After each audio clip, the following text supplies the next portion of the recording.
We're live, right? Rajesh, am I audible? Yeah. Yeah. Good evening, everybody. A hearty welcome and greetings from Freudian Paradox. Today, we'll be hosting our main event, the Pride Talk, and we are really grateful to have Dr. Michelle Marzullo on board with us. She is the chair and professor at the California Institute of Integral Studies. She is in the Department of Human Sexuality.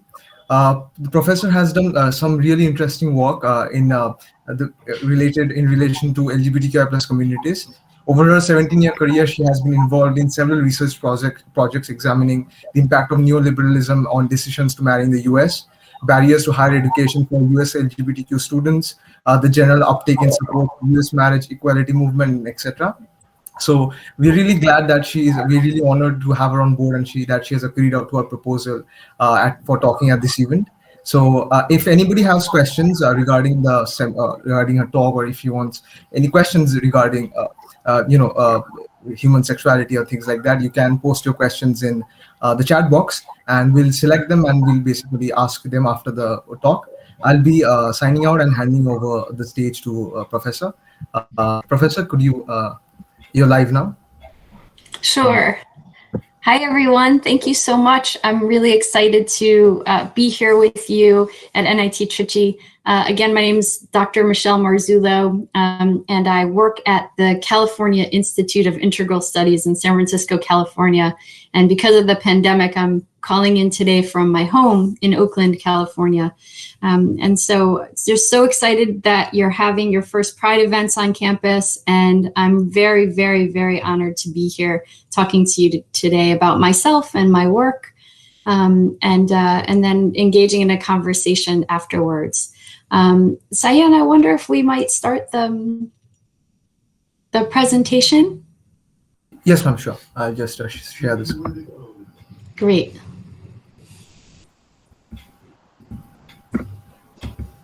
Yes, yes.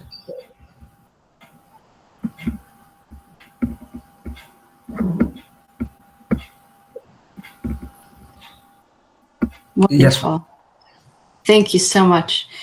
So what I'm presenting today is a talk that's called "Moving Gaily Forward," or how to remember and act urgently. And there's a bit of a backstory on this, but first I really want to thank the Freudian Paradox and NIT Trichy for having me, especially Sayan, Mansi, Atuya, and Roger. I'm sorry if I said your name wrong there. And then also special thanks to NIT Trichy for just allowing this club. I know that India's come a really long way in the last couple of years on LGBTQ plus rights, and I think that this is just a wonderful step forward to allow this club. And so I'd like to talk a little bit about the title of my talk and the use of this phrase "gaily forward," which is very fun. In the US, when you're driving in the car and you're trying to give someone directions, a lot of times if someone has to go forward, you'll say, "Go straight," right?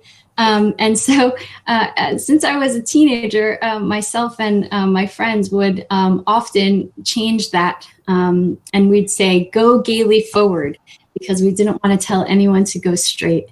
And so this was sort of the little bit of a fun twist on some of the more serious topics that I'll be talking about today, in regards to the way that our current global economic ethos called neoliberalism really does impact time and temporality and the way that we think about ourselves as sexual subjects in the world, and then sort of really a bit about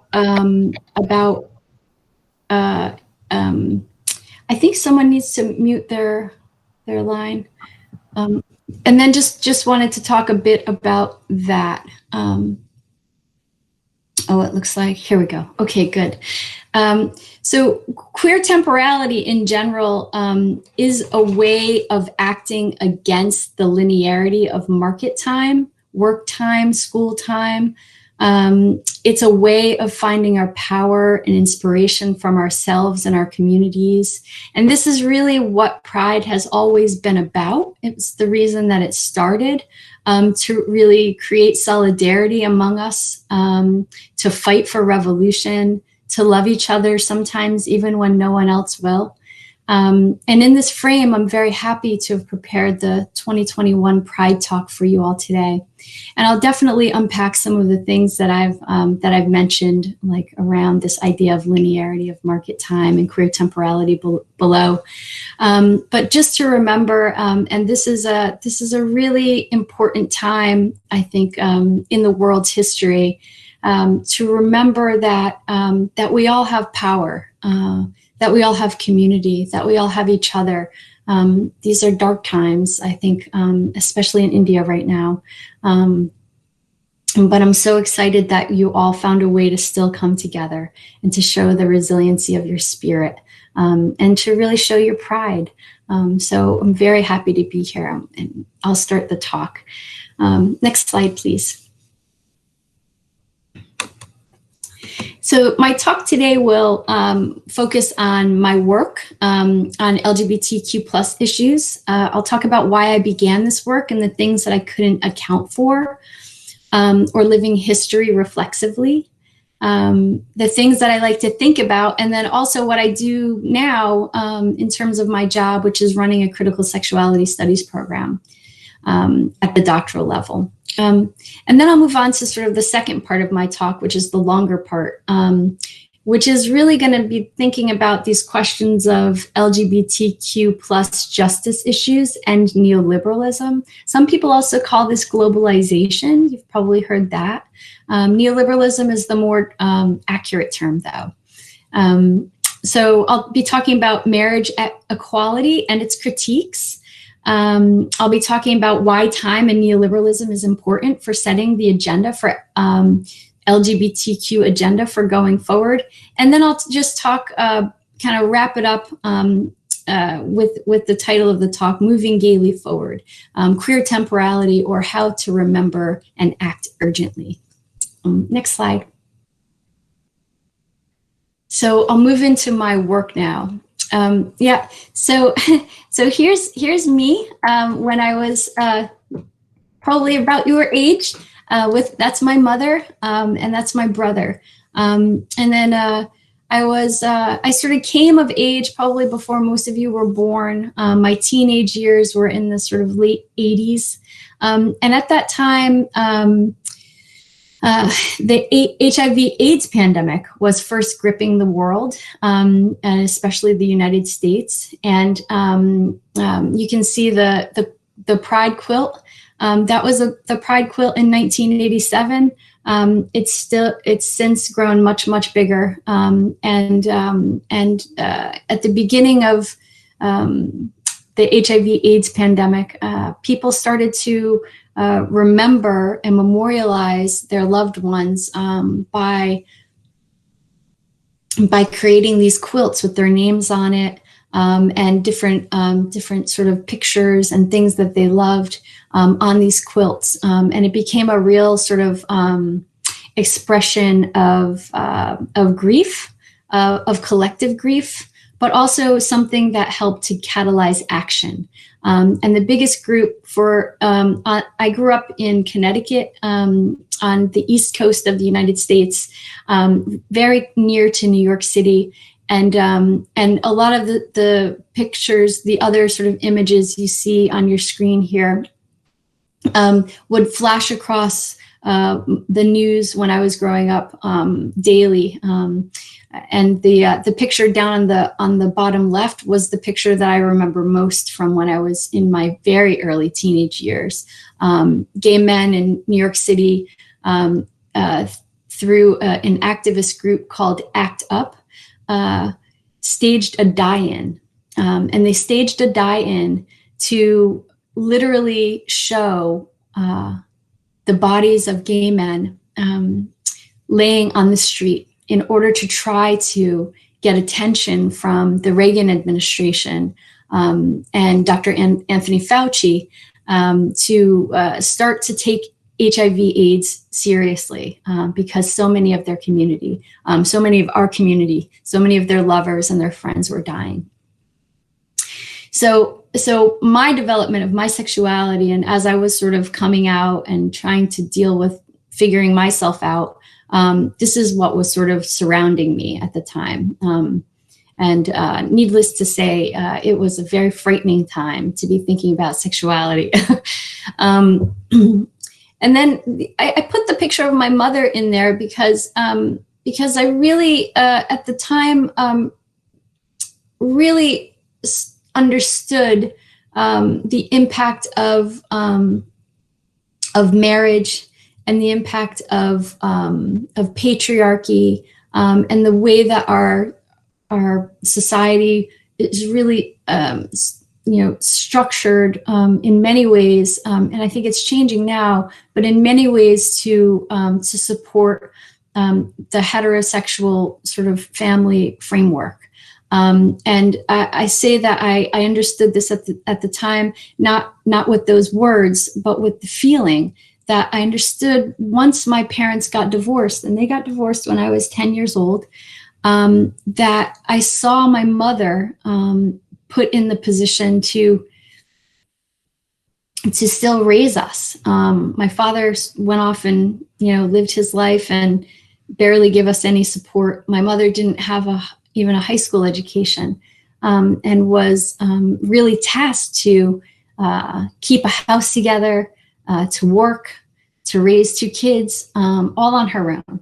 And I started to really understand on an intimate level the impact of women's economic situations, the problem of missing men, and the impact of childbearing that can really spiral women into poverty just simply by having a child. So I couldn't account for this all my life. I really thought about this, and it impacted the way that I thought about even the gay organizing that I was doing.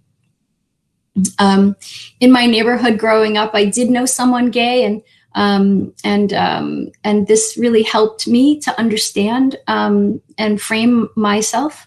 My neighbor's father was a gay man. He came out sort of, after having fathered 2 children with their mother. But he was the real father figure for our neighborhood, actually. He would play with us, and he would do, kind of build forts for us and things like that. So he was really great. And that understanding really impacted my understanding of myself very intimately. As I was growing up, I definitely moved on and did a lot of activism. And on the way, moved to San Francisco from Connecticut after I finished my undergraduate degree. And I pursued a master's in human sexuality at San Francisco State. Because I didn't want to only understand gender or identity, but literally embodiment vis-a-vis history and context. So on the way there, I got I had this really great job that taught me a whole lot about how to do research. And that was at the California Department of Health Services. And so I worked my master's program, and I worked this job running a population-based study on reproduction with the Department of Health. So that gave me a whole lot of really great experience to then move into a PhD program. And I got my PhD in anthropology, concentrating in race, gender, and social justice at American University to really study sexuality within the heart of power. American University is located in Washington, D.C., and you can see our nation's capital at the in the middle slide there. In 1987, the quilt was displayed on our nation's front lawn, if you will. Next slide.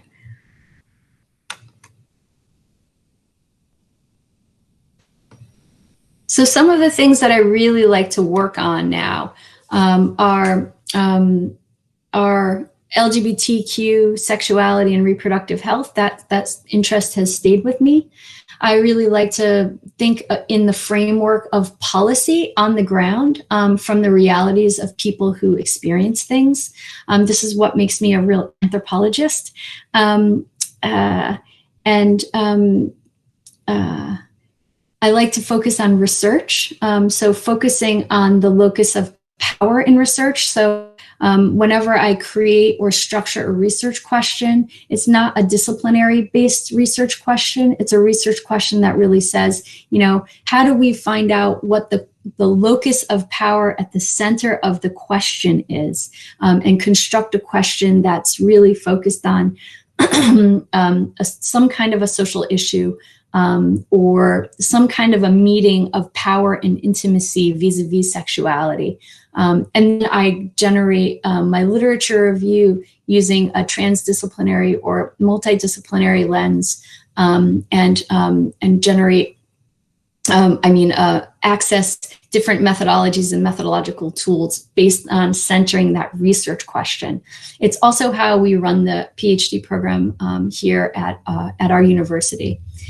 So the next, sort of in the pink octagon, is my concern with materiality. And materiality, what that means is literally the material that you need to live life with, right? So I'm always worried, and this is where really my childhood comes in.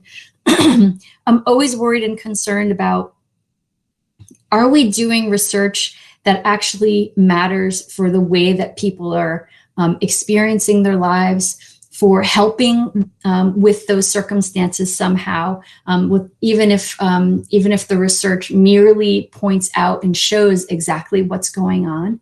And so I've focused a lot of my research on really trying to dig out the impacts on materiality as people live their lives, and economics and understanding ideas of the economy have helped with that, because they do shape the kinds of work opportunities that we get, the ways that we think about our jobs and our potential in the market. And so I'll talk more about that later. And then the next thing that I really like to think about is time. It might be a funny thing, but time really does, our conception of time really does frame what we think is right, what we think is wrong, and the context of those decisions and those ethics. And so as I moved along in my doctoral work, and then into my professional work, I really focused strongly on investigating marriage through the lens of economics and temporality. So tradition versus progressivism or queer time, these are temporalities, and these are also value stances, because I really wanted to frame an overarching sort of longue durée of global neoliberal shifts under what's at the base of it, laissez-faire capitalism, as a driver for marriage and family change over time. Next slide. Okay, great. So running a critical sexuality studies program, boy, this has been a real fun journey. I've been running this program for 5 years at CIIS. Funny enough, so a little bit of background on our college, if you don't know it, is that our college really started as the reason it's called the California Institute of Integral Studies is it was founded by a group of thinkers that said there is more power in understanding the human mind and the human experience if we integrate different spiritual and psychological traditions, especially the traditions that come out of India and the ones that were being developed in the United States. And so the development of our school in 1968 was really a merger of Indian thought as well as kind of American thought. So just wanted to say that because it's neat that I'm talking to you all today there. And so running this critical sexuality studies program, I've talked about the challenges of this in 2 recent publications. The first one is a publication you can find online. It's open access. It's called Can I Study You? Cross-Disciplinary Conversations in Queer Internet Studies. There I talk a lot about the way that we do research within our program. And the way I administer this program. And then I talk about it much more directly and with a lot more space in the book that I have coming out this August called Critical Sexual Literacy. I have a whole chapter there, but I also am a co-editor of this book. And so co-wrote the introduction. And so definitely check that book out when it comes out. You can find it on Amazon. So the focus on critical sexuality studies is really important for our program because it provides a conceptual framework for doing research on sexuality in what I would call and many would call the postmodern moment, which really rejects older notions of sexology or reductive notions of sexuality as only reduced to drives and genes. It really thinks about sexuality as something that is inherently social. We come to understand our bodies, how we live in the world, what's expected of us contextually, socially, culturally. Our bodies and genes of course have something to do with it, but our sexuality doesn't come naturally out of us only, right? It's this sort of this dance between the social and the physical. And so calling this a critical sexuality studies program was really the sort of, in terms of where the thinking is now on sexuality studies in the United States, that this is the best framework. So that one really great article on this is by Brenna Foz and McClelland, and it's called When Sex and Power Collide, an Argument for Critical Sexuality Studies. You can also look that up. I have the reference down there on the slide. But they say that essentially critical sexuality studies formed around a shared investment in examining how power and privilege operate, understanding the role of historical and epistemological violence in research, and generating new models and paradigms to guide empirical and theoretical research. And that's just what we're doing in the doctoral program. Next slide, please. So a little more about the basic tenets of sexuality studies.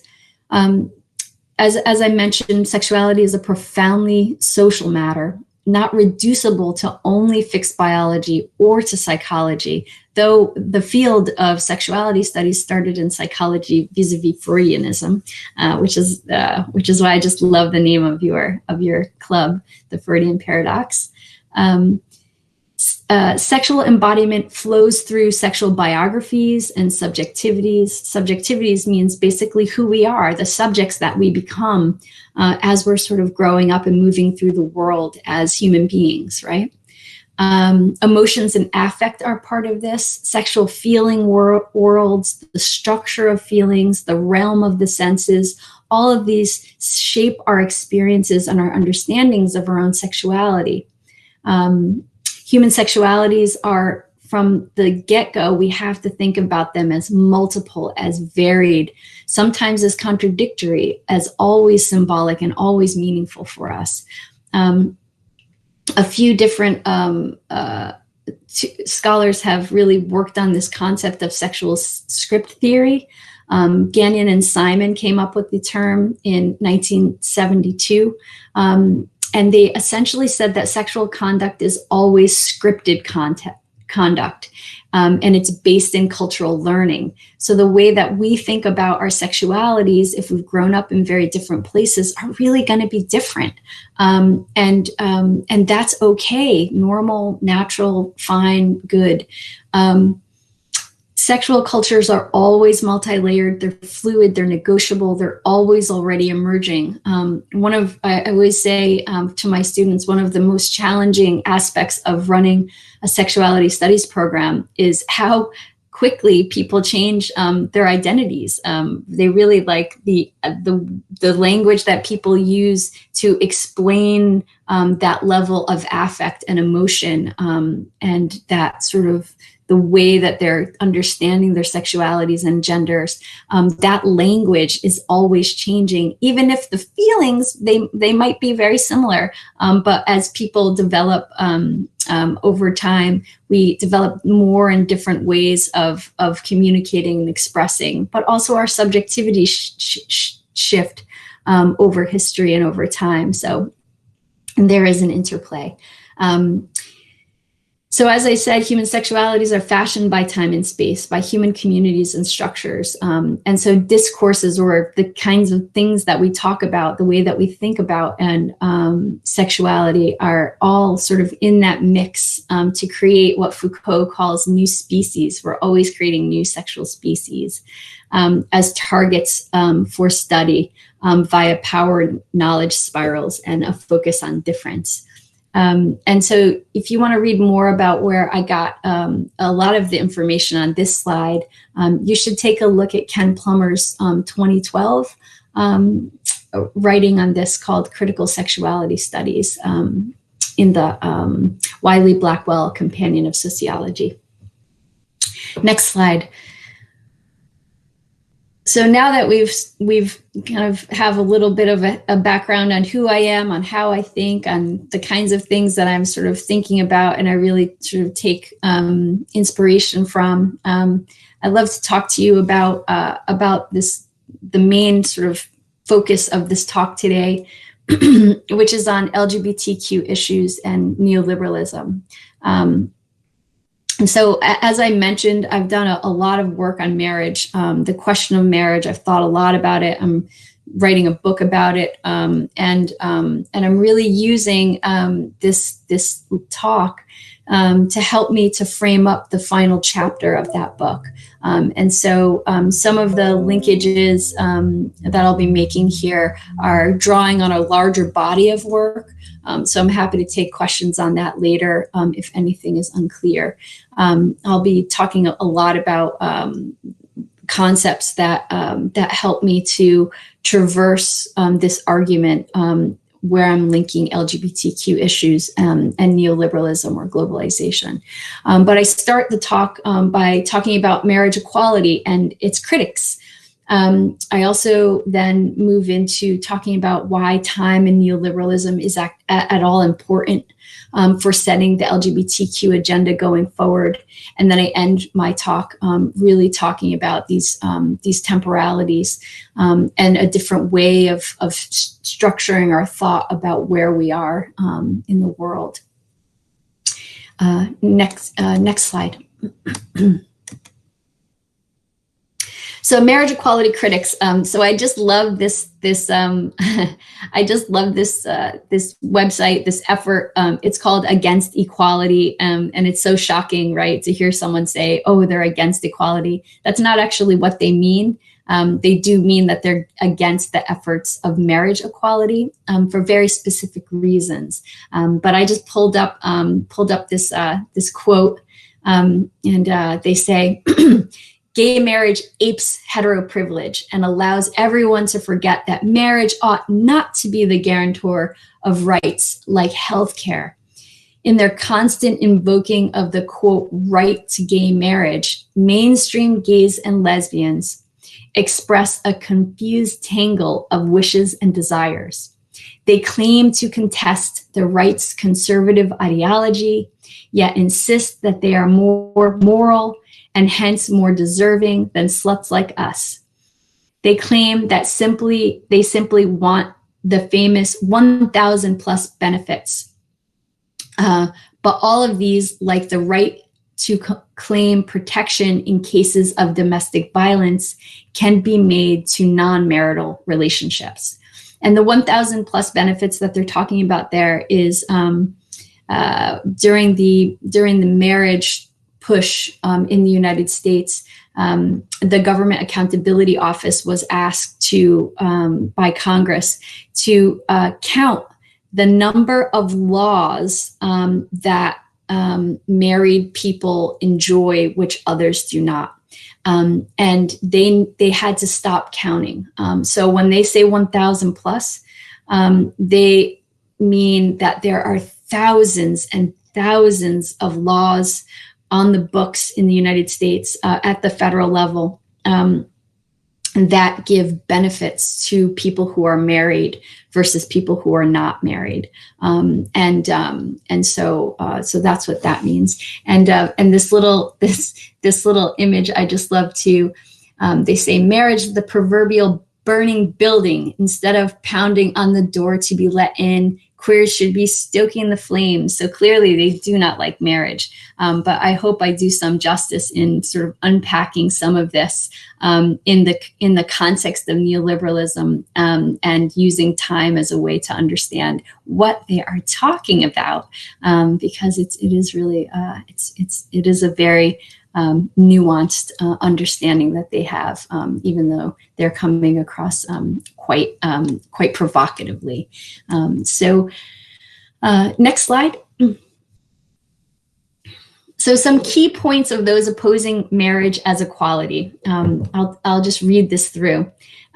Marriage has its roots in control of women as property and is fundamentally not something that feminists or LGBTQ people should do. So all of the things in green, I think are really simple and self-explanatory here, and that I agree with.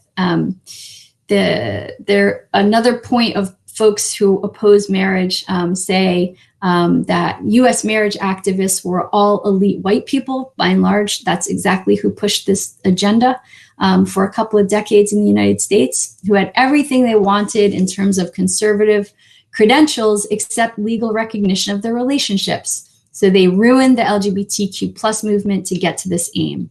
And indeed, in the sort of, in looking back, we do know and note that in the United States, there was a massive effort to get marriage over the 1990s and early 2000s. And this effort did drain the financial resources from other parts of the movement that were working on other things. So they are right to say that in the post-game analysis of this. They say that marriage should not be the vehicle for allowing workplace benefits, nor the thousands of rights and benefits bestowed onto married couples at the federal level. I actually also agree with that. Here's the part that we need to unpack during this talk today. That LGBTQ plus people interested in marriage are pretending to act like heterosexuals and should instead act transgressive of all things heterosexual, capitalist, and conservative or traditional.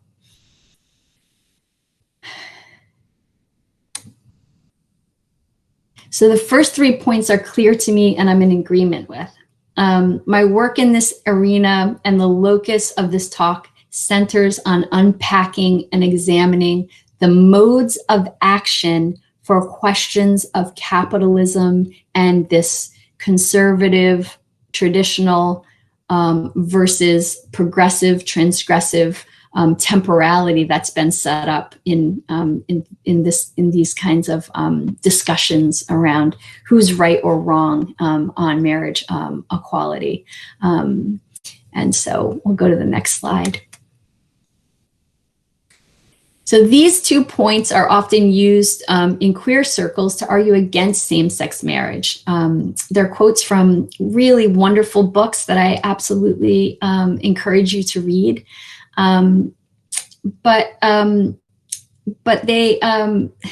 they really frame up same-sex marriage also as a trap in which LGBTQ people were falling regarding the promises of the benefits of marriage in terms of social recognition, as well as in the realm of finding protections in domesticity and consumption practices. Marriage in the US for the past several decades for everyone has since the introduction of neoliberalism in the 1970s, marriage has been showing a decline among those who experience poverty, who are working class, who are young. So even though marriage and the idea of marriage that shows up most strongly as this idea of being the vehicle to equality,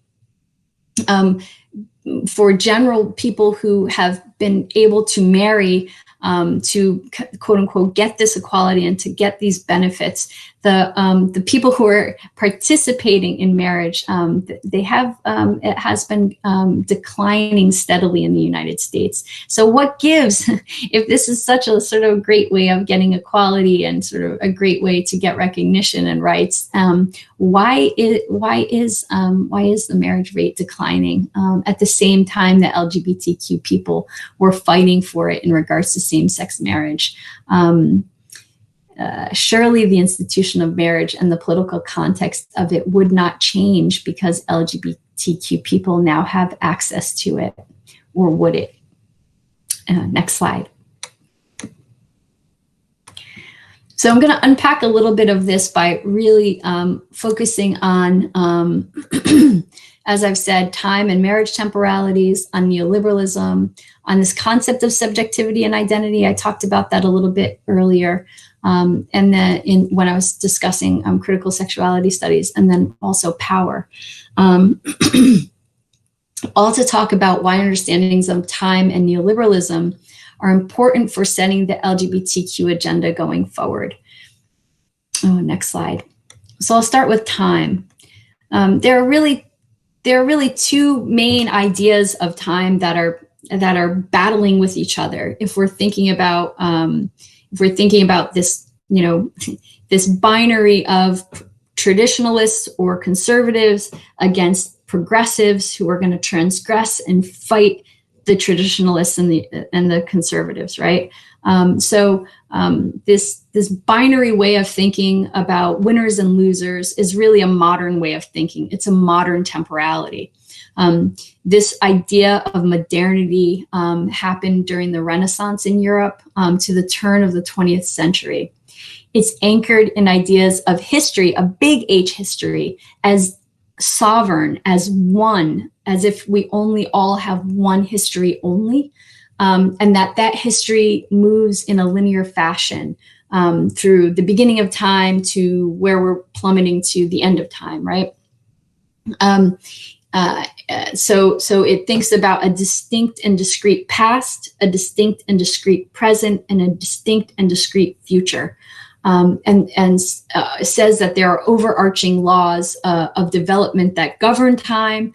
So this often comes out when we hear about sexual development, that there's one line that everyone needs to sort of develop across, especially when we're talking about sexual subjectivity or psychosocial maturity. This is a real modern kind of modernist way of thinking about this. That this is a cultural absolute. It shapes various logics that include economics, psychology, physics, biology.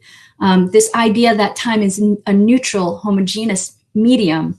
And it also, the history of modernity and people who talk about it, it really, modernity is linked to fantasies of omniscience, of neutrality, as if time is always neutral, of sameness. And it really denies difference by assuming that this temporal medium is common, is absolute, is transcendent, or even is accepted.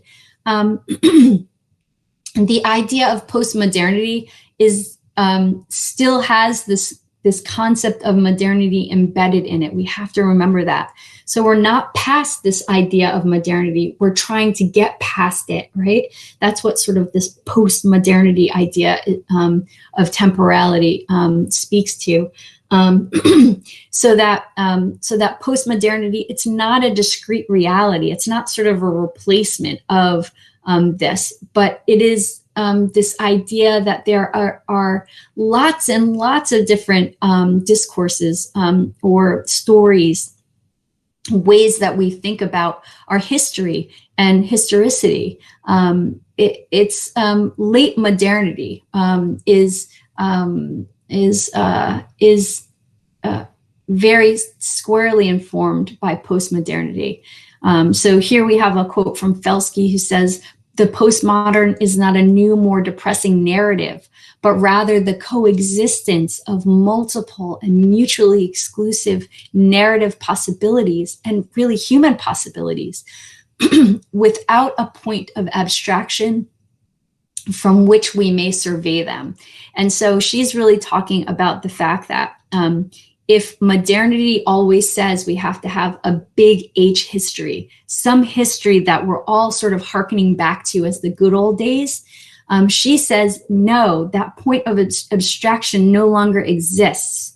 And in that is where you find much of the hand wringing, much of the anxiety around changing sexualities and genders, because we're people who have a very modern temporality and anchoring, are really expecting that across time and space, sexuality and gender will remain the same, and they'll remain a very specific sexuality and gender based on where you are.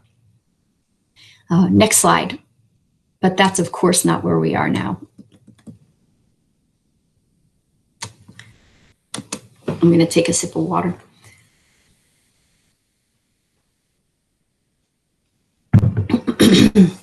So time and Bruno Latour's modernity. I just love this guy, Bruno Latour, and he says that modernity comes in as many versions as there are thinkers or journalists. Yet all of its definitions point in one way or another to the passage of time. The adjective modern designates a new regime, acceleration, a rupture, a revolution in time. When the word modern, modernization, or modernity appear, we're defining by contrast an archaic and stable past. Furthermore, the word is always being thrown in the middle of a fight, in a quarrel where there are winners and there are losers, ancients and moderns. We can absolutely see this discourse in gay marriage, right? We say, you know, gay marriage is progressive marriage. If you want a new kind of marriage, a modern kind of marriage, this is the pinnacle of that, right? Versus the old, stodgy, traditional marriages, right? So you can really see this discourse working its way through, and you can really see it in the against equality sort of statements. But what he says, which is really interesting, he goes on to say that modern is doubly asymmetrical. It designates a break in the regular passage of time, and it designates a combat in which there are the victors and the vanquished. In so many of our, if so many of our contemporaries are reluctant to use this adjective today, if we qualify it with presuppositions, it's because we feel less confident in our ability to maintain this double asymmetry. We can no longer point to time's irreversible arrow, nor can we award a prize to the winners. Thus, we have the provocateurs of against equality saying, hold on a second, are we really winners if we do this? Next slide, please. So I've already talked a little bit about marriage temporalities. There are many. There are just three that I'll point out today, which is sort of this idea of traditional marriage, and traditional meaning traditional wherever you are, versus progressive marriage. Progressivism in the United States has a very specific history, and this concept of progressive marriage certainly draws on that. And then queer marriage, which I think draws more on a queer temporality, and I'll get to that in a minute. But the sort of notions of justice or broader ethical and moral issues of what's right and what's wrong, when and in what context, really do largely hinge on our notions of measurement, of rhythm, of synchronization, of sequence, tempo, and intensity, the instantaneous and the eternal, intimate relations and global structures, everyday life and conditions of extremity. These are the temporal notions. And in the examples of marriage, produce different kinds of marriages that set the terms for fights over the institution in various locales, but that are all also influenced by larger macroeconomic ethos and processes, including neoliberalism, which I'll turn to now. Next slide. So classical liberalism is sort of what's been running Western economics for many centuries now. Neoliberalism is just sort of the current manifestation of classic liberalism. Don't get the idea of classic liberalism confused with the ideas of the liberal subject. They're really different things. Classical liberalism is a philosophy about economics. There are, from classical liberalism grew neoliberalism, but it also grew socialism, neoconservatism, liberalism, as a social philosophy. And sometimes these work together and hybridize because they all come from the root of classical liberal thought. So just to sort of clarify that. Next slide, please. The study that I started on marriage really started at the 2008 Great Recession. It's when I started to really investigate it. It's when the marriage movement in the United States was really hitting its apex, its big stride. And then we had a huge, huge issue happen, right?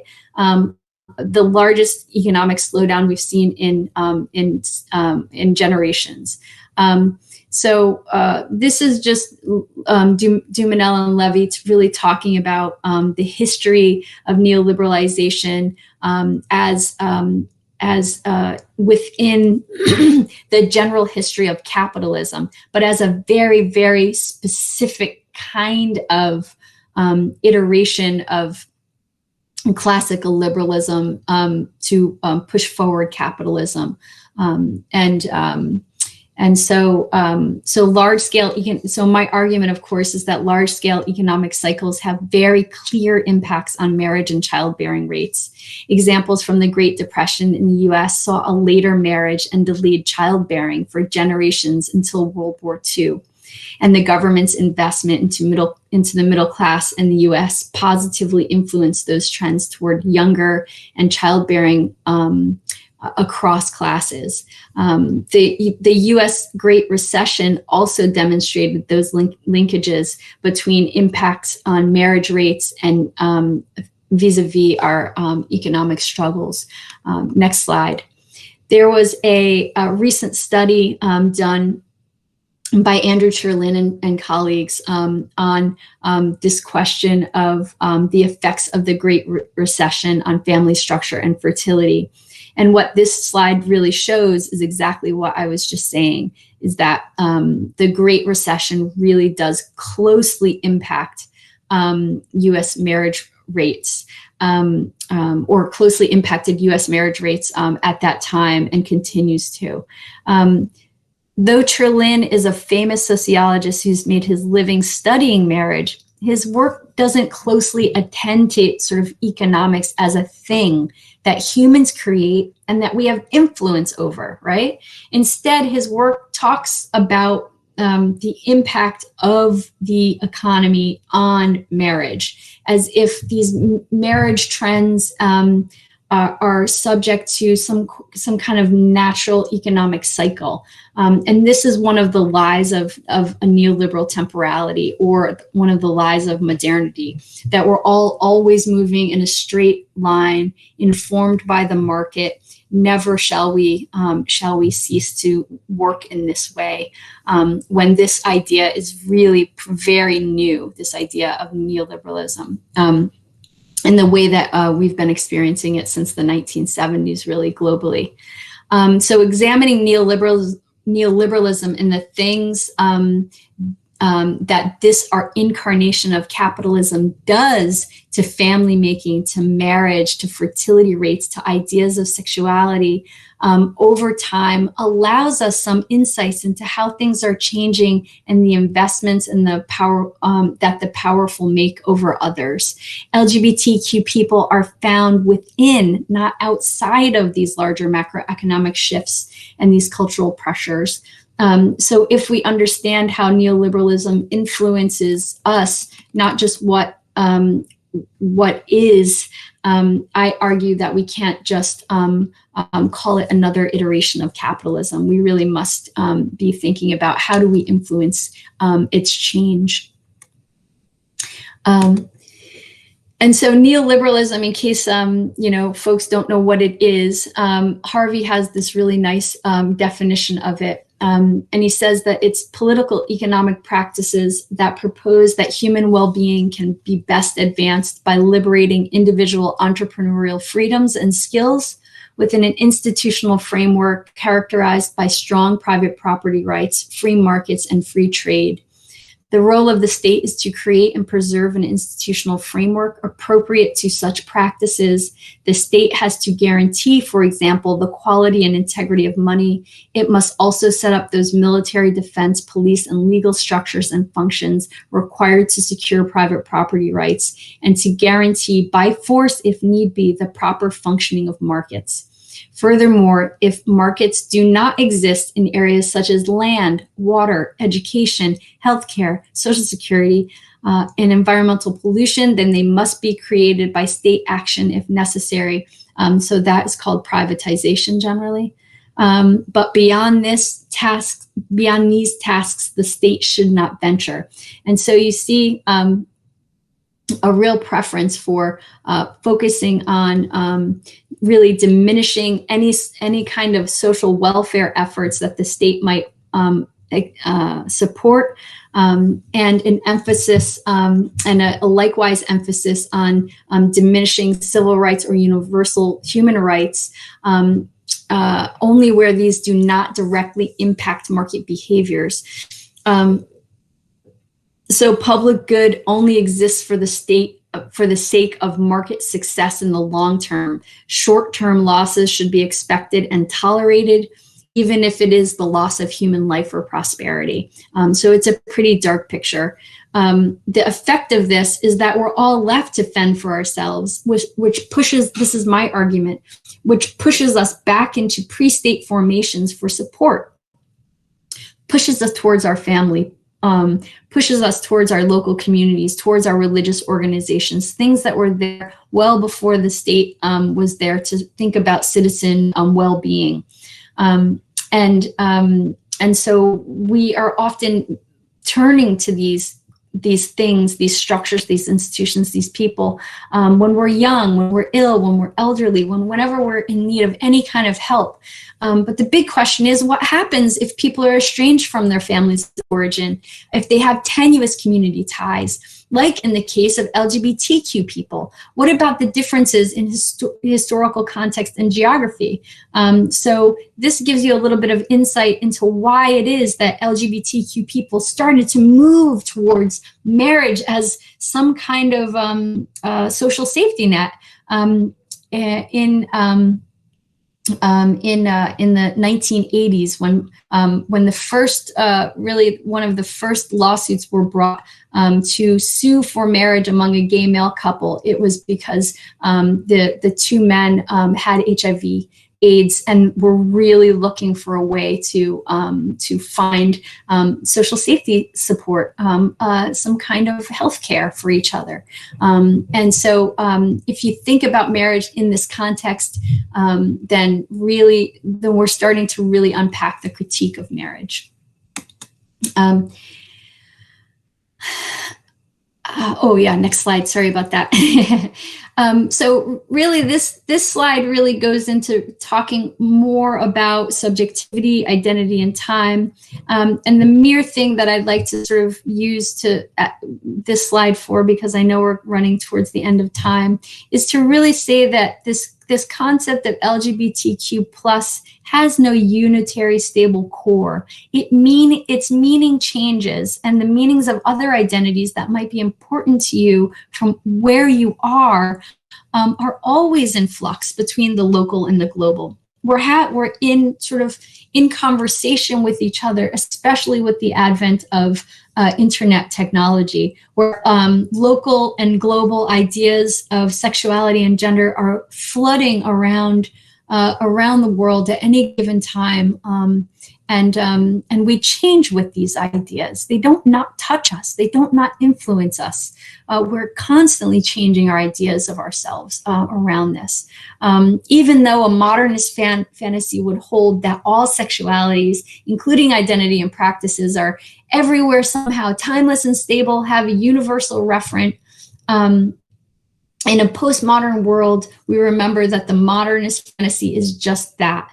But we have sexualities and identities that are pushing actively against that kind of idea of some stable core. And so what does all of this have to do with marriage and the economy? Next slide, please. I did write an article on this in 2011. You can find it. I can share it with Freudian Paradox if you wish.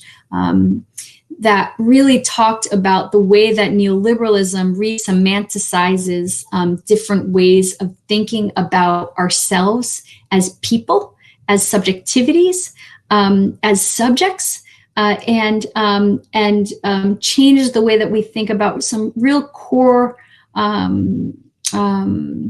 characteristics, core American characteristics, like this idea of autonomy. What does individualism mean? What does responsibility mean? And what does universality mean? I argued there that neoliberalism resemanticized these terms, and that it really impacted the way that we think about same-sex marriage through those newly cast neoliberal ideas. Next slide. So the main point that I'd like to leave you with today is that power is very temporal. It contains tensions between the sources of knowledge and the styles of knowing, and that when considering marriage, we must consider the question of why it is that LGBTQ people might be turning to marriage as a protection in a world less and less interested in general social welfare. It's an economic ethos and about who has power over whom. This is not a coincidence, and this is definitely not progress, though it can feel like that. Next slide. So there's been some work that's been done to take a look at how the COVID-19 pandemic has played out among LGBTQ people who are married. And this kind of goes to kind of underline my point here. From this study, Gruberg and Matowitz in 2020, the study is called Same-Sex Couples Experience Higher Unemployment Rates Throughout an Economic Recovery. In 2019, the U.S. Census estimated that there are thousands and thousands of married couples and unmarried same-sex couples in the United States. What this recent study found is that during COVID-19, people of color, women, LGBTQ people, and groups living at the intersections of those identities, even if married, still encounter systemic factors that lead them to work in industries with low job security and employment without paid leave. Long-time legal inequity and widespread employment discrimination are the factors that likely contribute to such high unemployment rates among same-sex couples, married or not. So the study really does underline the links between neoliberalism changing the terms of how we function, whom we invest in, how we conceive ourselves and others, and has a durable influence shaping our experiences. So the promise of neoliberalism, or as some people call it, globalization towards a general societal well-being, is really called into question. Next slide.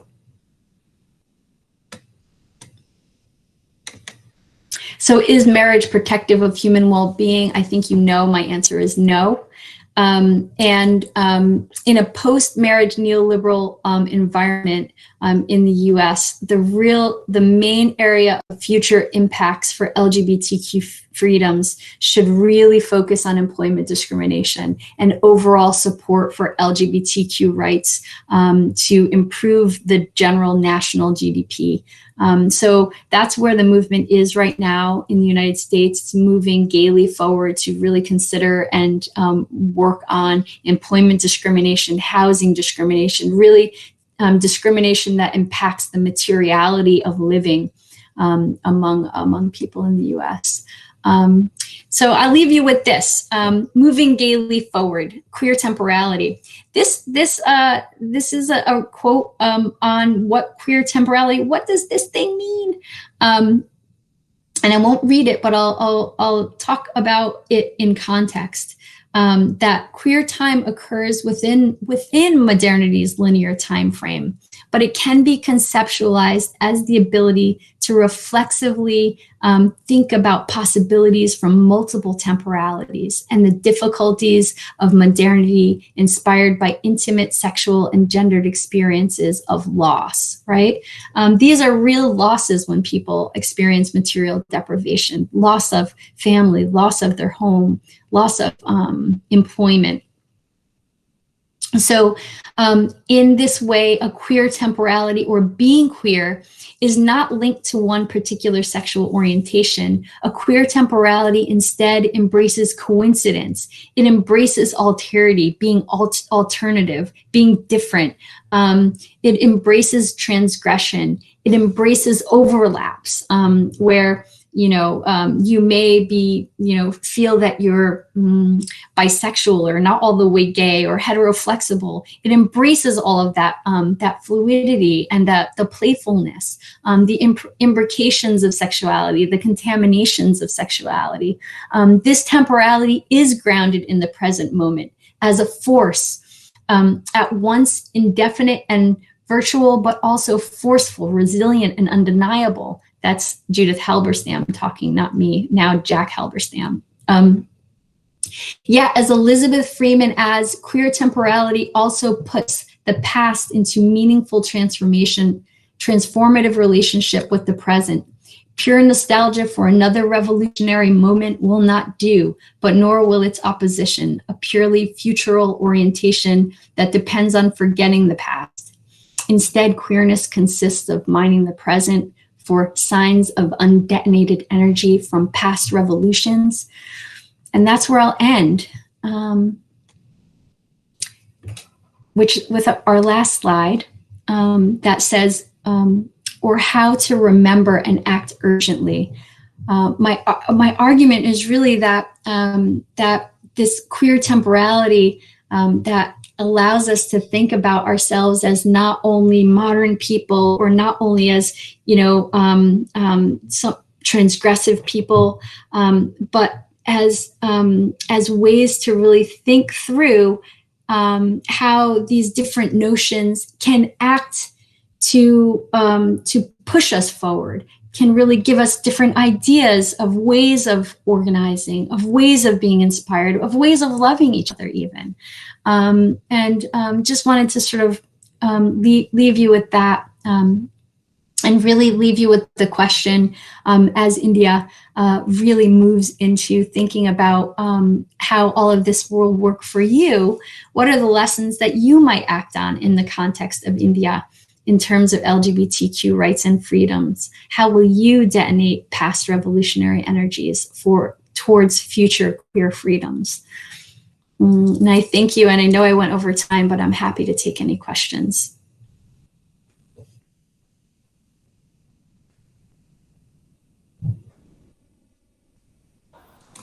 Yeah, thanks a lot, ma'am. That was a really interesting talk. We do have actually a lot of questions. So we'll just go through it one by one if you've got some time in your hands. Of course, yeah, I can stay 20 minutes, half hour, however long you want. Yeah. Okay, so we've got a first question. Mr. Paul Williams, he's asking that I see change in India driven by culture. Can you please speak how Harvey Milk in San Francisco was a leader of change by empowering LGBTQ plus people to come out and be recognized as equal members of community, sharing common attitudes, interests, and goals?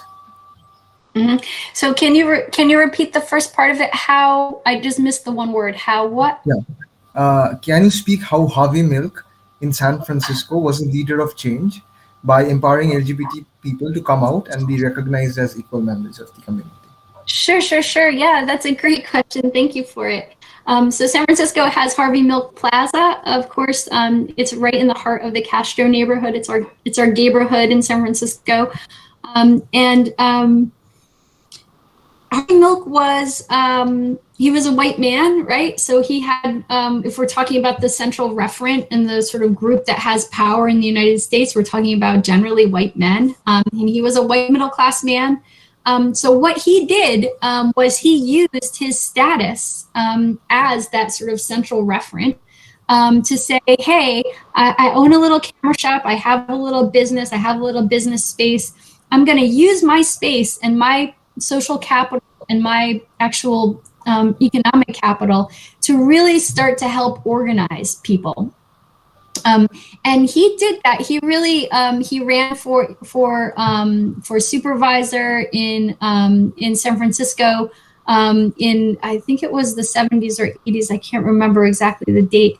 But he really helped to spur the LGBTQ movement within San Francisco by giving his space, his time, his cash, his energy to organizing and then moving into government to really start to lobby for the rights of LGBTQ people. And he was assassinated for it by someone who he shared. He was another council person who was very, very jealous and also quite traditional and quite threatened by the promise of Harvey Milk. All right. So these are this tension between that I was talking about between progressives or queerness and traditionalists. We as queer people may not be threatened by that, but traditionalists are really threatened because it calls into question their power, their central power. And so the stakes are very high for them, much higher than they are for us, right? So we have to be careful. We really have to be careful. Harvey Milk has become a martyr. He thought that he might be assassinated based on what he was doing, and he was. So the stakes are really high. We have to really protect ourselves when we're doing this work in community. So moving on to the next question. So, is the power imbalance an attribute to be considered when studying fluidity? Is there power to be considered with what? Is the power imbalance an attribute to be considered when studying fluidity? Oh yeah, so sexual fluidity? Yeah, I think, yeah. Right. Mm-hmm. Yeah, sexual fluidity it's great. Right? Lisa Diamond talked about this the first time in her book in 2008 titled Sexual Fluidity. And certainly when we're thinking about ideas of sexual fluidity, it's best thought of at the level of affect. So when you think about balance, right, when some of the older notions of the question of bisexuality comes out of this notion of modernity, right? Modernity is always creating these binaries. One side is the winner and one side is the vanquished. And they're always fighting each other. You see that in bisexuality, right? Bisexual, what are the two things? When we know, now we know, at least we know that there are lots of different kinds of attractions we have, right? To lots of different kinds of people, potentially based on who we are, right? So this notion of sexual fluidity really operates at the level of emotion, of affect. What do I feel? How do I feel today? How do I feel to this person who's in front of me, no matter what their gender or sexuality is, right? So that gets to the core of sexual fluidity. Does this have to do with power? Sexuality always has to do with power, for sure, definitely. So we've got another question. Sexual fluidity, is it influenced by the social and physical dance that you mentioned in your talk? Um, in terms of the way that we've thought about sexual fluidity, we've really linked it. One of my students just did this really great dissertation on this topic. Her name is Jacinta Tallarico. I could share that with Freudian Paradox as well. Cyan, would you follow up with me on that? Yeah, sure, ma'am. I'll maybe. She theorized it using Bauman's concept of liquid modernity to really talk about sexual fluidity as something very social. Now, here's the question, and I think this is what is at the core of what you're asking. Do our bodies still have anything to do with it then? And the answer, yes, absolutely, always, right? So the way that neuroscience and sexuality have really come a long way. A lot of people use studies of functional MRIs to understand sexual response. It's come a long way since Masters and Johnson. You probably know that HBO series called Masters of Sex. They really talked about what Masters and Johnson were doing in trying to measure sexual response and trying to understand, where does this come from? Functional MRI now does that. So that's our main tool now. And what a lot of those neurologists and the biologists working on issues of sexuality know is that our bodies respond.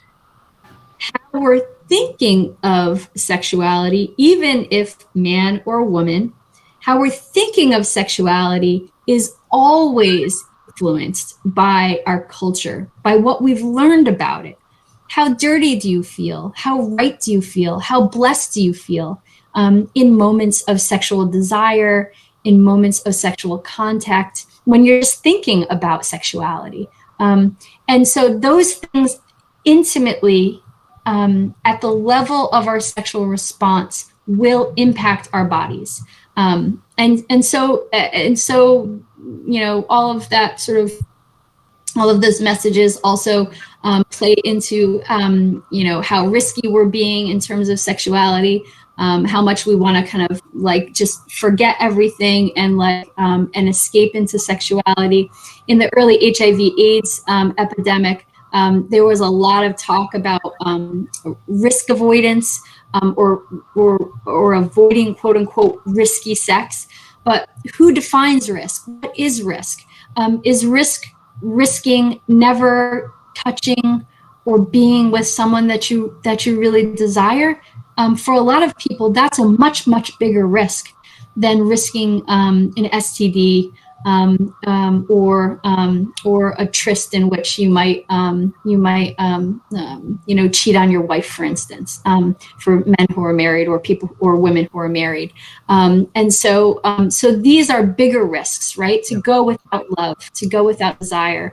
And so there's always has to do with our bodies and power and the way that we're thinking about sexuality.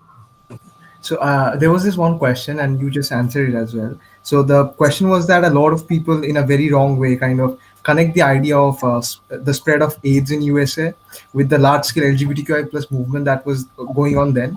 So, like, how would you contradict that idea? So you just answered that.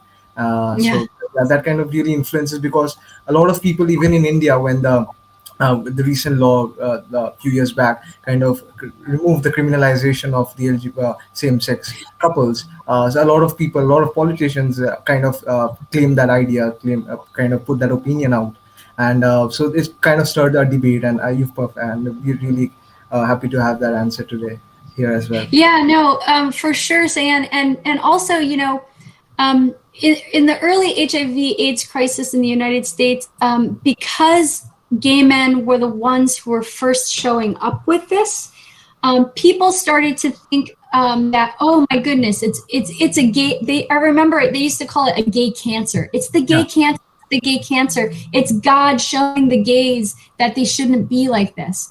But the big question is, well, then how did it spread to the heterosexual population if gays are a species that never interact with straights, right? Right. We understand that this binary, gay, straight binary, it actually doesn't exist. Exactly. We're all sexual beings, right?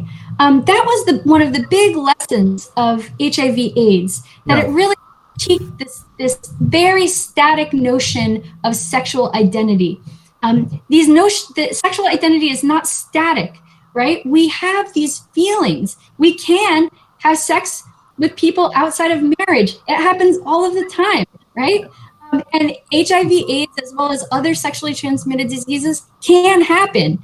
And it's not restricted only to gay people. So that's a really false argument. And it's only made to really scare people to say no, when they really should be saying, yeah, let's think more deeply and more nuanced about the way that we all are in the world already, right? Yeah, exactly. Yeah. For sure.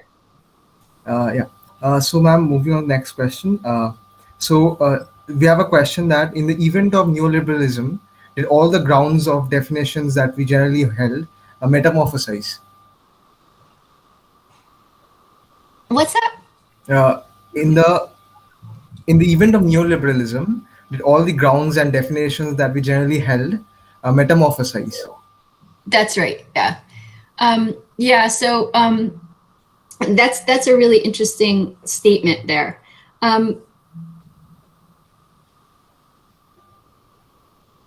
Neoliberalism, my contention, the contention of others that talk about this. Catherine Kingfisher is also a really just an incredible scholar on this topic. You should try to reach out to her and get her to do a Freudian Paradox talk.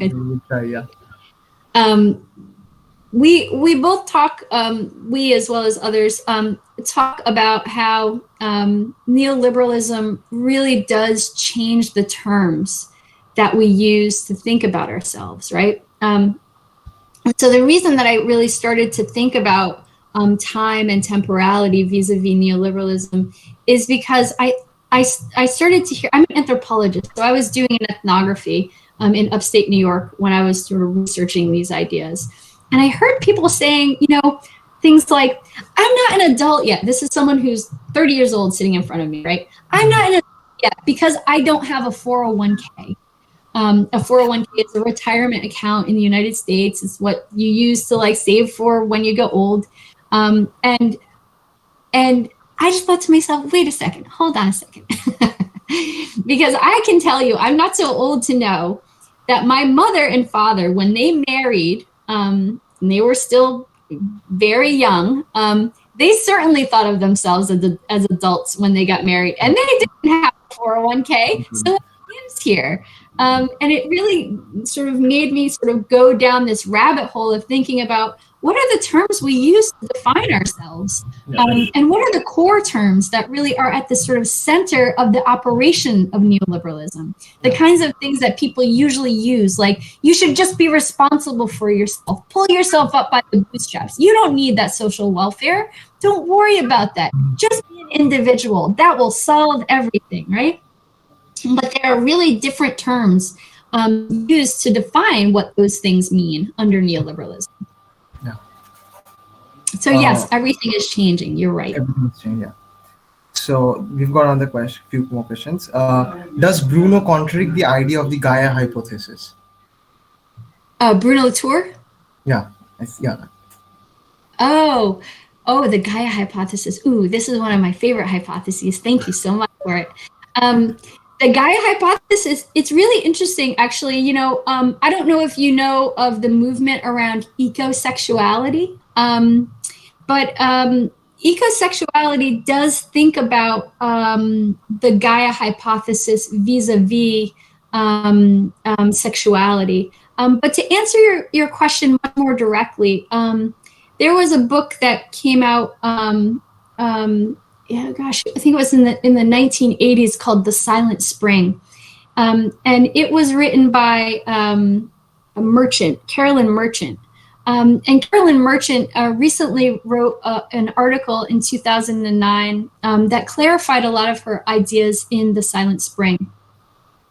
And one of the things that she said was, she said very clearly, I want to say, that the way that humans go about thinking about the earth as an unlimited resource and using science to back that up, using science to back up the rape and pillage of the earth is to our detriment. right?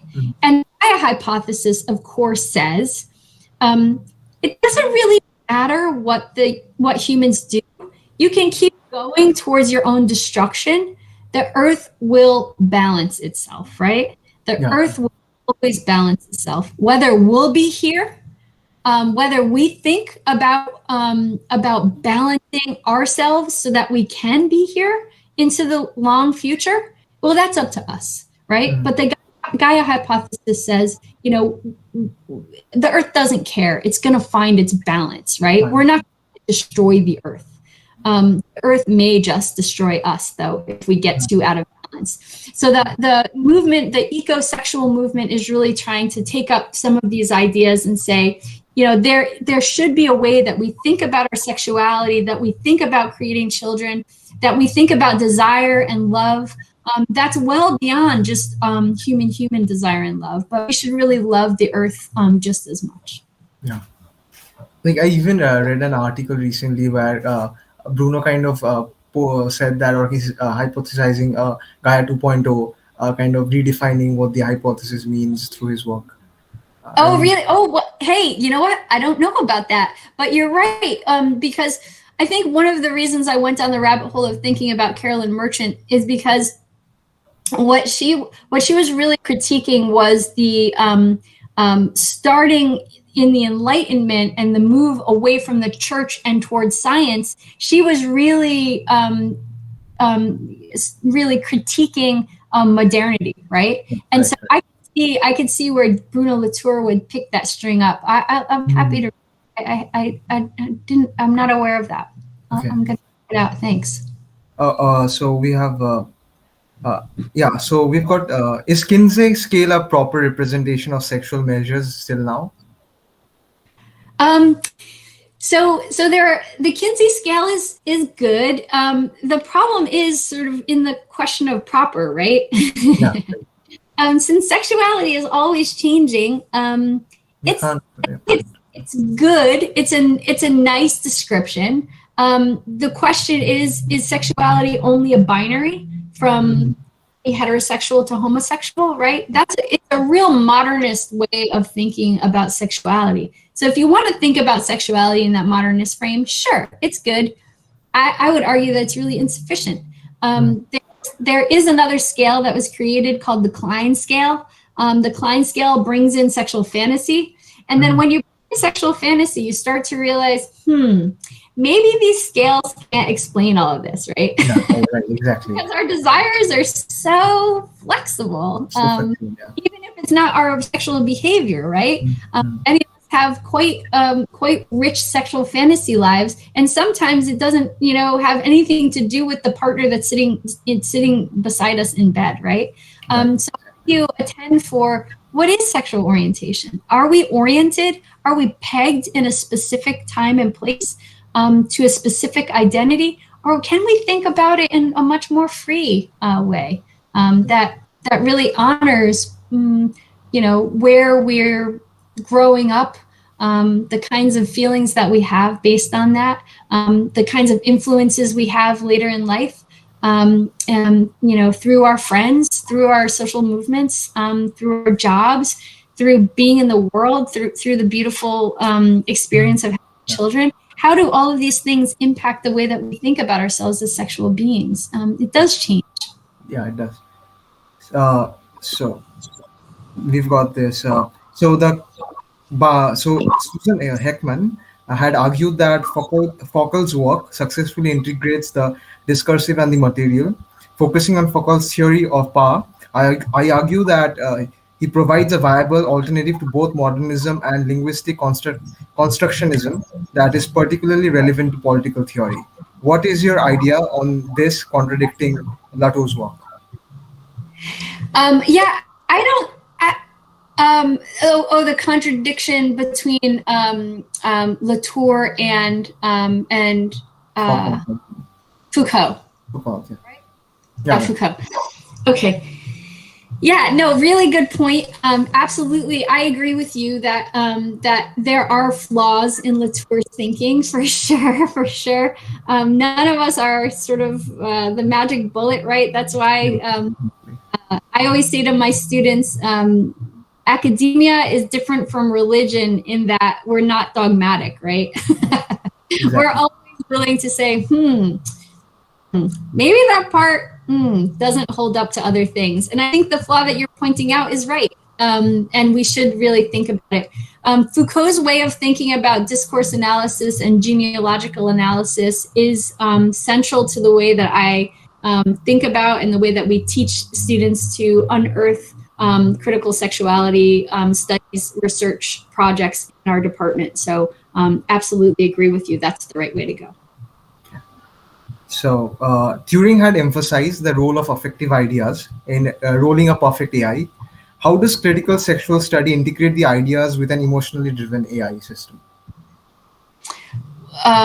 Say again a little slower. Yeah, ma'am. So Alan Turing had published in a paper that he was working on while he was working on the Turing's test, that it's really important to include ideas of affective thinking and affective empathy as well when you are trying to perfect a perfect AI when you're trying to build one.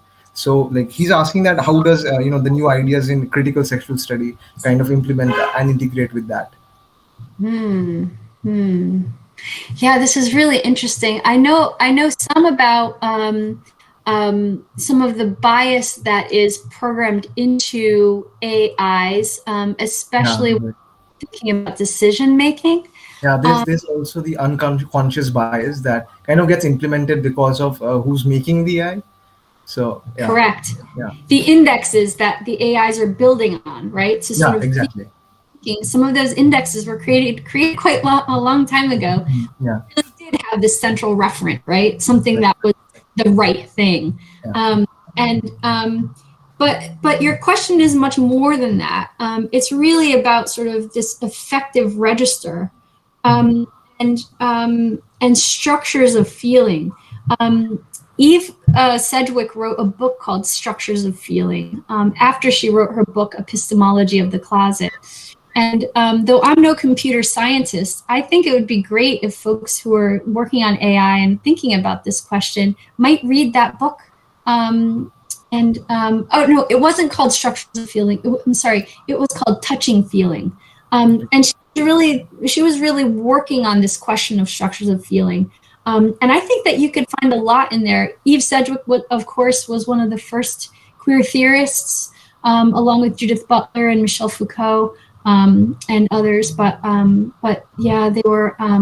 Her thinking is central to the way that critical sexuality studies on the humanities side does its work. And I do know that that the humanities should. Anyone working on AI should be reading in the humanities, without a doubt, because there's so much thick philosophy there and inspiration for what you're doing. I mean, you're really changing the world. It's really an inspiration, all of the people working on AI. Like even the boost or the revolution of cognition hasn't come and hit India as of now. But we can still see how philosophy and ideas of linguistics and neurology and things like that, from every different background in psychology, kind of come in hand when you want to create something that is significant in AI or an artificial intelligence system. It's a state now where nothing is segregated. You have to have a core knowledge or an interdisciplinary knowledge in everything. It's great. It's great. Yeah, I mean, critical sexuality studies, if you think about it, and if you think about sexual fluidity, where that idea is today, I mean, you are thinking that I think if you're programming an AI at the affective level, you must think about the sort of contextual power relations, right? Because there's always that sort of that idea about, how do we know when something is good? We only know when that thing is good because we understand what bad is, right? Yeah, right, exactly. It's like when I was a child, my first word was hot, right? Because my mother was cooking, and she said, "Don't touch that, it's hot," right? To the burner on the stove. And I don't know what that means yet until I experience, oh, that's what hot is, right? So I touch the burner, I cry. She says, "That's hot, don't touch that." So now I have the concept of hot and cold because I experientially understood it, right? And then, of course, because of the trauma of burning my hand, my first word was hot. It was like returning that to her. But I think that really sort of understanding the values and the level of axiology, the morals, the rights, the wrongs, the ethics behind what we think, right? A lot of people talk about affect as if, love is love, desire is desire. Things are fraught. They're fraught terms, right? They're layered. They're nuanced in human experience, and I think it's that power in interaction that makes it so layered and nuanced, right? Like the line between pleasure and pain in a sexual experience. It's a real line. It's a bright line. Am I experiencing pleasure right now, or is it pain? Wait, hold on. Maybe it's a little of both, and maybe that's what makes it so good, right? Right. Yeah. Ma'am, if you have a little bit more time, we just have 2 or 3 more questions. Sure. That's great. So, just a second. So, has the postmodernity reshaped the critical sexual study? And I think that you've answered that question. I think we can move on from that. Sure. So we have got one question which goes like, how does asexuality overlay with aromantic ideologies? Yeah. Ooh, you're really pushing us now. Yeah, asexuality, ACEs, they're called also. Here we're still talking about affect, right? The level of affect.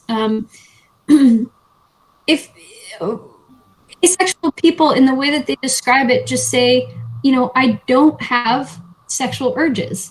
That doesn't mean that I'm not able to love, that I'm not able to desire, that I'm not able to have very, very close, intimate relationships. They just might not be in the form that, people in power expect a sexual relationship to be. It doesn't mean that that desire doesn't exist, though, right? So critical sexuality studies would think quite clearly about asexuality as a sexuality, as an anti-sexuality. I'm not sure. The thinking is new on this, but certainly I think the thing that you have to remember is that an asexual person saying, I don't have that feeling, is still honoring their body, right? They're saying, I'm still here. I'm certainly alive. I just don't have that feeling. It's like what I really like to think about as the best metaphor for sex and sexuality is food, right? I know my partner and I love all kinds of foods. I'm really like a live to eat person. I love everything. She likes a very, very, very narrow palette of food, right? She's a eat to live kind of person. She eats just because she knows if I don't eat, I'm not going to live, right? We're really different, and that's the way that people approach sexuality too. And I think that it's okay to have that range, and that's also why it's so difficult to think about the Kinsey scale. Heterosexual, homosexual. Where do the asexuals fit in that scale? Exactly. Neutral? No, that's not what we're talking about, because we're talking about the middle between heterosexual and homosexual. So, and this is where sort of thinking about sexuality at the level of affect, it really helps a lot more than this modernist binaries. Like when I was working on the paper that I was doing for this, I met certain people while serving, like who were knowingly in heterosexual relationships, and I was very amazed at the fact, because they categorize themselves as homosexuals, and I took my time to question and ask them to do an interview and say that the idea of affect, or like the romantic ideology, kind of played more than the want of or physical intimacy, or like physical sex or something like that. So that kind of put into question about like the big differences that do exist when you're talking about affect or romanticism from or sexuality, and how do they integrate themselves. So yeah. Exactly, and it like just shows you the importance of culture, right? Yeah. A lot of people marry because they're expected to by their families. Yeah, exactly. Does that exactly what is in line with what's in their heart? No. Yeah, then what do they do with that? You still have a whole life to live, right? Yeah. We have just 2 more questions, ma'am. In India, marriage is something that is compulsively put. Do you think we should, in India's perspective, work on getting marriage rights or more labor rights in accordance to the last section of your talk? What's the question? How to do that? No, ma'am. It's asking that. So, like in the last segment, you mentioned that we should go more for demanding for labor rights or rights for equal. Yeah. So, in India's reference, as marriage is something that is compulsively put by the older generation. So, do you think we should, in India's perspective, still work on getting marriage rights to develop an equality basis, or work more on labor rights for equal? Yeah. You know what? That's a really good question. And I think it's answered by you all. There's absolutely no way I can answer that for you, right? It's because some people will say, well, this is definitely still important because it's compulsory, because I want to keep my family happy, right? Mm-hmm. Or because there are so many rights that I get through that. In the United States, what some people have chosen to do with marriage is they live with their partner, and only at the point at which they need something materially, like one of them gets sick and one has health insurance and the other doesn't, that's when they'll actually get married, right? Or if the person owns the house and they know that if they get married, it will be easier to leave their house to their partner rather than it's inherit through their bloodline, then we'll use it as a device for that. But the question of India and marriage and compulsory marriage, yes, it's a really good one. And I think it's one that really, that you all, as the next generation coming up, are going to have to think really closely about. Do you want that? Or do you want to think more broadly about demanding that perhaps you don't have the pressure to marry? Maybe that's the campaign in India, to have the choice to marry or not, right? And then to think about whether or not you want and you think it's right to have rights flow through marriage. I mean, the thing that Against Equality argues against, and which I really agree, is that I don't think rights should flow through marriage. That's a holdover from this idea of heteronormative marriage. We shouldn't reproduce it. I think people thought this was a good, easy, well, not easy, but a good way to get those rights without tearing down the whole system. So that's why they did it in the West. But no one thinks that's the panacea. We clearly see with that study that I showed with the COVID-19 pandemic. It's not. You're still vulnerable. Yeah. So how do we protect ourselves? How do we still work as a community to really think through our nuanced context, to say we're all worth it. We're all worthy of protections at the level of the individual, not only at the level of the family or the couple, right? Mm-hmm. How do we ensure that this is the right, the right path? We should always go back to remembering the individual, to remembering that we're all worth it, right? And I think if you use that as a guide, you won't go wrong. Yeah, exactly. Mm-hmm. With that, I think we should end the talk. I think it's a great place to end it here. I'll get the references from you, ma'am, and we'll post it on our website where everybody who's interested can read the papers or get references to the books and any articles that you might want to share with us and everything. And we thank you a lot for accepting our proposal and talking. It was a real honor to have this conversation with you. And it's really an honor for the club as well to have you on board and give this talk. It really means a lot for everyone. Thanks a lot, ma'am. Really, thank you so much. Yeah, thank you so much. It's been a real honor for me too. We're hoping someday that we'll be able to host you at the Institute rather than have a virtual session. That would be wonderful. I would love that.